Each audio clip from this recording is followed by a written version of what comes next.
다행히 이 의뢰인은 매달 돈을 잘 갚아서 결국 2심에서는 집행유예로 구속은 면하셨는데요.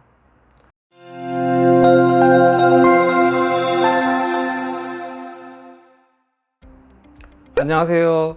노태부 변호사입니다. 오늘은 최근 정말 많은 문의를 받고 있는 보이스피싱 범죄에 대해서 말씀드리고자 합니다. 보이스피싱 주범들은 대부분 중국에 있습니다. 오늘 주로 말씀드릴 분들은 국내에서 수거책 또는 전달책 역할을 하신 분들입니다. 대부분 경제적으로 어려우시거나 사회 경험이 없고 아직 자리를 잡지 못한 젊은 분들이 많으세요. 상담을 하다 보면 딱한 사정들이 정말 많은데요. 그런데 문제는 최근 보이스피싱 단순 수거책이라고 하더라도 형량이 매우 높게 나오고 있다는 점입니다. 저희도 깜짝 놀랄 정도로 형량이 높은데요. 이는 보이스피싱 범죄가 사회적으로 많은 문제가 되기 때문입니다. 정책적으로 형량을 높였다고 보시면 됩니다. 보통 보이스피싱 수거책의 경우 사기죄의 공범으로 처벌을 받습니다. 공범은 공동으로 범죄를 저질렀다 정도로 이해하시면 됩니다. 문제는 공범의 경우 처벌 수위가 중국에 있는 주범들과 동일하다는 겁니다.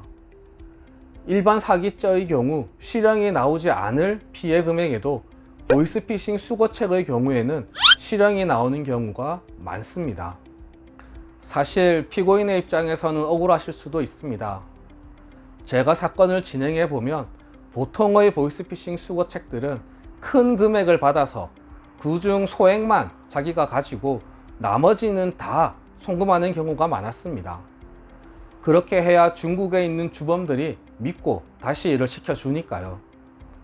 얻은 이득은 적거나 거의 없는 편인데 처벌은 엄하게 받는 범죄가 보이스피싱 수거책입니다. 하시면 안 됩니다.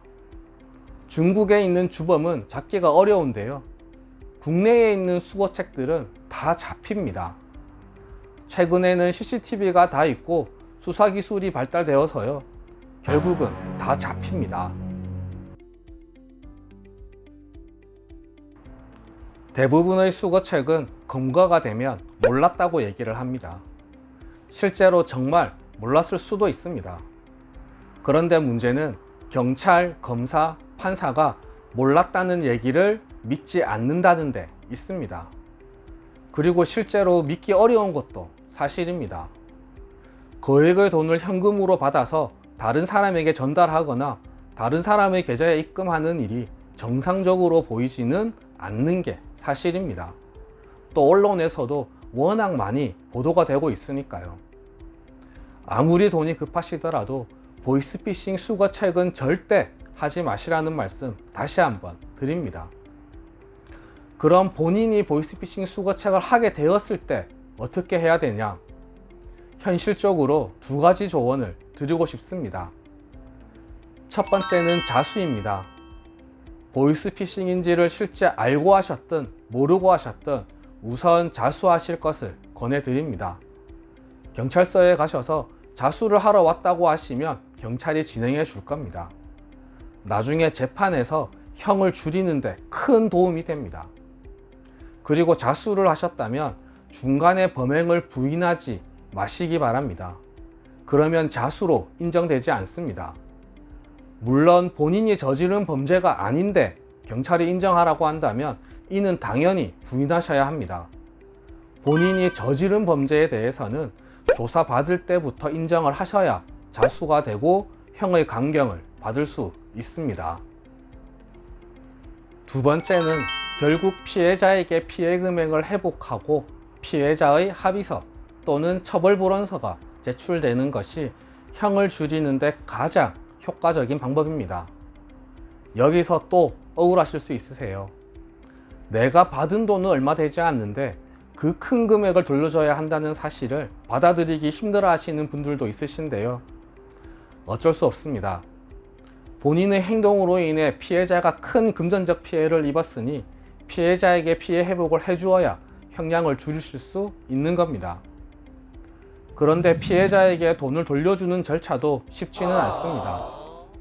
피해자의 전화번호를 알아내서 전화를 하고 계좌번호를 알아내야지 돈을 돌려줄 수 있는 겁니다. 이러한 부분에서 저희 변호사가 도움을 드릴 수 있겠습니다. 제가 진행했던 사건 하나를 말씀드리겠습니다. 저희 의뢰인은 2심을 앞두고 저한테 사건을 의뢰하신 분인데요. 1심에서 실형을 선고받은 분이었습니다. 그런데 다행히 법정 구속은 면하셨어요. 금액이 아주 크지는 않으니까 판사님께서 돈을 갚을 시간을 좀 주신 것 같습니다. 그런데 이 의뢰인은 돈을 갚으려고 해도 피해자 연락처를 알아낼 수가 없는 상황이었습니다. 그리고 한 번에 큰 돈을 갚을 수가 없으니 매달 돈을 벌어서 조금씩 갚아야 하는 상황이었습니다. 이 상황에서 제가 의뢰를 받았고 증거 기록을 검토하고 법원에 정식으로 절차를 밟아서 피해자 연락처를 알아내고 피해자와 통화도 하고 계좌번호도 확보하였습니다. 그리고 재판에 돌입해서는 판사님에게 사정을 말씀드리고 요청드리고 또 부탁드려서 상당한 시간을 확보하였습니다. 다행히 이 의뢰인은 매달 돈을 잘 갚아서 결국 2심에서는 집행유예로 구속은 면하셨는데요. 이렇게 보이스피싱 수거책의 경우 피해자에게 피해를 회복해 주는 것이 가장 중요하고 효과적인 방법이 되겠습니다. 보이스피싱 수거책 절대 하지 마시고요. 만약 하셨다면 자수하세요. 그리고 피해자에게 피해 회복을 해주기 위해서 노력하셔야 합니다. 전액이 안 되시더라도 일부라도 가능한 최대한 피해를 회복해 주셔야 형을 줄일 수 있겠습니다. 오늘 준비한 내용은 여기까지입니다. 궁금하신 점이 있으시면 댓글에 남겨주시거나 전화주세요. 최대한 친절하게 상담해 드리겠습니다. 이상 노태부 변호사였습니다. 감사합니다.